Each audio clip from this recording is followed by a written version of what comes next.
नमस्कार विद्यार्थी मित्रांनो, आपल्या सर्वांचं @संदीप पाटील ऑफिशियल GSA चॅनलवरती स्वागत आहे. मित्रांनो, आजपासून आपण मागच्या आठवड्यापासून आपण चालू केलेली की राज्यव्यवस्था या प्रश्नाची सिरीज म्हणजे सराव प्रश्नसंच आपण घेणार आहोत. MPSC असो, पोलीस भरती असो, सरळ सेवा असो, कुठल्याही परीक्षेमध्ये राज्यव्यवस्था या घटकावर जे प्रश्न येतील ते आपण ऑनलाईनच्या माध्यमातून त्याच्या संदर्भात जेवढे माहिती असेल तेवढे आपण बघण्याचा प्रयत्न करणार आहोत. एवढंच नाही मित्रांनो, आता तत्पूर्वी आपण आपल्या चॅनलला सबस्क्राईब केलं नसेल तर कृपया सबस्क्राईब करून द्या, म्हणजे येणाऱ्या व्हिडिओची नोटिफिकेशन तुमच्यापर्यंत पोहोचून जाईल आणि तुम्हाला येत्या परीक्षेमध्ये खूप इफेक्टिव्ह असा प्रश्न याच्या माध्यमातून ऑनलाईनच्या माध्यमातून का होईना पण तुम्हाला मदत होणार आहे. चला तर मग बघूया, आपण सुरुवात करूया प्रश्नांच्या माध्यमातून. आपण पुढे पहिला प्रश्न आहे, कोणत्या कायद्याने कलकत्त्याला सुप्रीम कोर्टाची स्थापना करण्यात आली? जर बघितलं विद्यार्थी मित्रांनो, आपण 1773चा जो रेग्युलेटिंग ॲक्ट आलेला होता, 1773चा रेग्युलेटिंग ॲक्ट जो आलेला होता, 1773चा रेग्युलेटिंग ॲक्ट जो होता त्या माध्यमातून सुप्रीम कोर्टाची स्थापना ही कलकत्त्याला करण्यात आलेली होती. त्यावेळेस वॉरेन हेस्टिंग हा त्या ठिकाणी गव्हर्नर होता.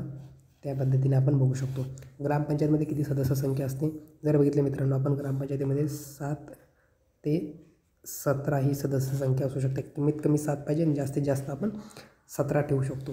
ग्रामसभेचा अध्यक्ष कोण असतो? की ग्रामसभेचा अध्यक्ष जर बघितलं आपण की सरपंच असतो. ग्रामपंचायतीचा सभेचा पण अध्यक्ष सरपंच असतो आणि ग्रामसभेचा सुद्धा असतो. की विधान परिषद किती राज्यांमध्ये आहे? जर बघितलं विद्यार्थी मित्रांनो, 6 राज्यांमध्ये विधान परिषद आपल्याला बघायला मिळते. त्या संदर्भात एक ट्रिक्स आहे मित्रांनो, ते की जे की खूप महत्त्वाची. जर बघितलं आपण या ठिकाणी कॅमेरा बंद करून घेऊ का? चालेल, कॅमेरा बंद करून घेतो. जर बघितलं विद्यार्थी मित्रांनो, त्या संदर्भात मॅट बिग यूपी में, जर बघितलं की मॅट बिग यूपी में. म म्हणजे काय तो विद्यार्थी मित्रांनो, आपण जर बघितलं म म्हणजे महाराष्ट्र आपल्याला बघा येतो. ए म्हणजे काय तो आंध्र प्रदेश, टी म्हणजे काय तो तेलंगणा, बी म्हणजे काय तो बिहार, क म्हणजे कर्नाटक आणि उत्तर प्रदेशचा UP जशाचा हा त्या ठिकाणी वाक्य पूर्ण करण्यासाठी वापरण्यात आलेला आहे. अशा पद्धतीने जर बघितलं आपण तर या ठिकाणी महाराष्ट्र 1, आंध्र प्रदेश 2, तेलंगणा 3, बिहार 4, कर्नाटक 5 आणि उत्तर प्रदेश 6. जम्मू काश्मीर होतं, पण 2019मध्ये जो सिटिझनशिप अमेंडमेंट ॲक्ट CAA आला होता, त्या माध्यमातून 31 ऑक्टोबर 2019पासून त्या ठिकाणी बरखास्त त्या ठिकाणी करण्यात आलेले आहे. चला तर मग पुढच्या प्रश्नाकडे जाऊया आपण. अशा पद्धतीनं प्रश्न समजला असेल तर अजूनपर्यंत चॅनलला सबस्क्राईब केलं असेल मित्रांनो, सबस्क्राईब करून द्या, म्हणजे येणाऱ्या व्हिडिओची नोटिफिकेशन तुमच्यापर्यंत पोहोचून जाईल. जर बघितलं आपण विधान परिषद कोण स्थापन करू शकतो? जर बघितलं 169 कलमानुसार, जर भारतीय संविधानातील 169 कलमानुसार संसद स्थापनही करू शकते आणि नष्टही करू शकते, बरोबर की नाही?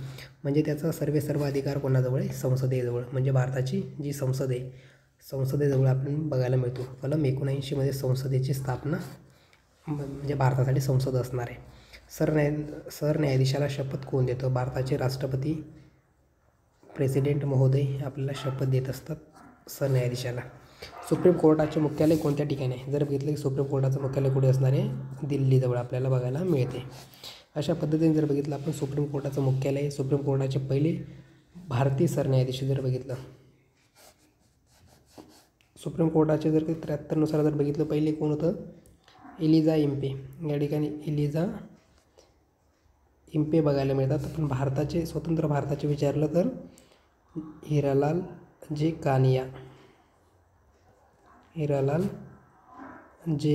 कानिया आपल्याला या ठिकाणी बघायला मिळतात. चला तर पुढच्या प्रश्नाकडे जाऊया आपण. सुप्रीम कोर्ट संदर्भात कोणते कलम आहे? जर बघितलं मित्रांनो, सुप्रीम कोर्टासंदर्भात कलम नाही, ॲक्च्युली भाग कोणत्या भागात आहे असं पाहिजे होतं की भारतीय संविधानातील भाग 5 मधील प्रकरण 4 हे जर बघितलं मित्रांनो, आपण प्रकरण 4मध्ये 124 कलम ते 147 कलमापर्यंत या ठिकाणी आपल्याला बघायला मिळतं. अशा पद्धतीने जर बघितलं आपण की सुप्रीम कोर्टाचं त्या ठिकाणी सुप्रीम कोर्टाचं स्थान भारतीय संविधानातील कलम 124 ते 147मध्ये आपल्याला बघायला मिळते. सुप्रीम कोर्ट हे अभिलेख न्यायालय हे कोणत्या कलमाद्वारे आपल्याला बघायला मिळते? की कलम 129नुसार सुप्रीम कोर्ट हे अभिलेख न्यायालय आहे. मसुदा समितीचे अध्यक्ष कोण होते? मसुदा समितीचे अध्यक्ष जर बघितले आपण डॉक्टर बाबासाहेब आंबेडकर आपल्याला बघायला मिळतात. अशा पद्धतीने संविधान सभेचे पहिले अध्यक्ष कोण होते? जी.व्ही. मावळणकर आपल्याला बघायला मिळतात. चला तर पुढच्या प्रश्नाकडे जाऊया आपण. स्वतंत्र भारताचे पहिले कायदामंत्री कोण होते? पुन्हा डॉक्टर बाबासाहेब आंबेडकर. का बरं होते बरं? कारण त्यांनी मसुदा तयार केला, म्हणजे भारताचं राज्यघटना त्यांनी तयार केलेली होती. म्हणूनच कायदे पंडित कोण होते? तर बाबासाहेब होते, म्हणून त्यांना त्या ठिकाणी अपॉइंट करण्यात आलं होतं. तिन्ही सेनादलाचे प्रमुख कोण असतात? तर राष्ट्रपती हे तिन्ही सेनादलाचे प्रमुख आपल्याला बघायला मिळते. राष्ट्रपतीचा कोणत्या कलमामध्ये समावेश आहे? जर बघितलं कलम 52मध्ये राष्ट्रपती भारतासाठी असतील असा त्या ठिकाणी उल्लेख करण्यात आला आहे. पण भाग 5मधील प्रकरण 1 हे राष्ट्रपती संदर्भात आहे, एवढं लक्षात घेतलं पाहिजे. 42वी घटनादुरुस्ती कोणत्या वर्षी आली? 1976मध्ये 42वी घटनादुरुस्ती कायदा करण्यात आला. आणि त्यामध्ये जर बघितलं मित्रांनो, कोणत्या घटनादुरुस्तीने प्रस्तावनेत बदल करण्यात आला? म्हणजे जर बघितलं घटनादुरुस्ती म्हणजे कॉन्स्टिट्युशनल अमेंडमेंट, कुठल्या घटनादुरुस्तीने प्रस्तावनेत बदल करण्यात, हीच होती ती 42वी घटनादुरुस्ती. 1976 नुसार समाजवादी, धर्मनिरपेक्ष आणि